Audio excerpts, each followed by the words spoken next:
Loyal Opposition. Mr. Speaker, my question is for the Premier. Speaker, yesterday the Premier said she was obviously encouraged by ETFO's decision to start work to rule rather than a full strike. Well, that encouragement lasted exactly 2 hours yesterday. So much for the Premier lighting a fire under the negotiations. With no settlement in sight, parents have a real fear that a full-blown strike is just around the corner. Parents don't deserve the anxiety that this uncertainty brings. They need to be able to make daycare plans for their young children.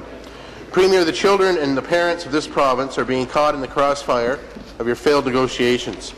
Get this deal done and end this uncertainty for Ontario's mums and dads. Will you do that? Thank you.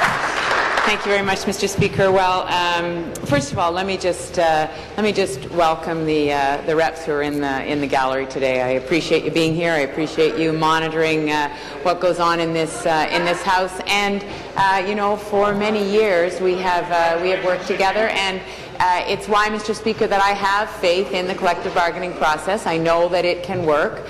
It takes time. It's true, it does take time, and sometimes it can be frustrating for all sides. But the fact is, it is the best process that we have, Mr. Speaker, to come to a fair and equitable settlement, Mr. Speaker, but it has to happen at the table. And I would just remind the member opposite that the starting point for their party was firing over 20,000 education workers.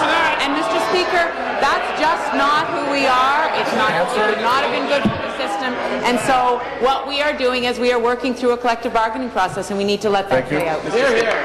Supplementary, the member from Simcoe North. Yeah, thank you very much, Mr. Speaker. And my question is also to the Premier. And it's another day with no progress, another morning that there are 817,000 elementary school students impacted by the withdrawal of administrative duties by ATFO.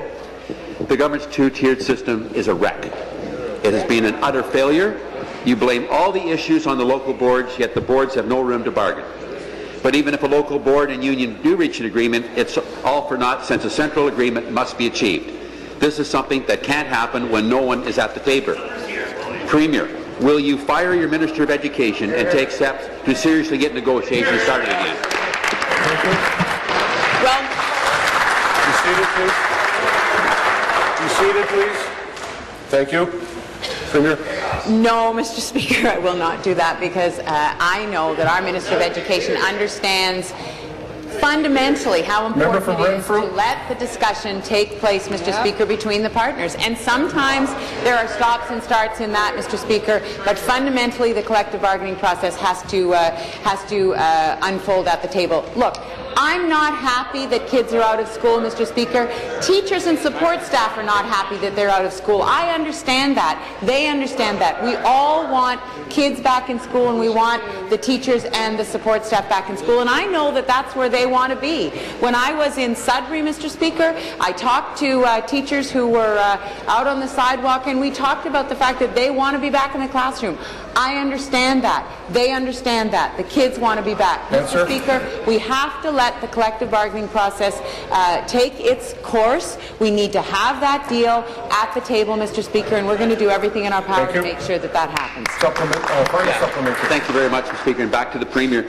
Well, you know, Premier, you're a former Minister of Education. You're also a former school trustee. So was the Minister of Education a former trustee. The Premier knows that there are students who are enrolled in sciences, mathematics, and courses that prepare them for college or universities. She knows that they are being put at a serious disadvantage for almost 4 weeks now, while other graduating students are in the classrooms getting the education that they deserve.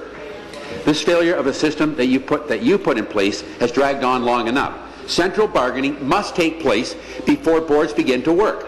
The strike has dragged on long enough. Premier, how can you let your dithering Minister of Education ruin the school year for so many students? How can you let your dithering Minister of Education continue in her post? Be seated, please. Be seated, please. Thank you. Premier. Yes, thank you. And We share your concern about students being out of school, and for the ones in Durham, they've obviously been out for quite a long time now, and we absolutely share that concern. We've certainly been in close contact with the colleges, with the universities, with the application centres, and at this point, the application process for college and university is occurring as it should.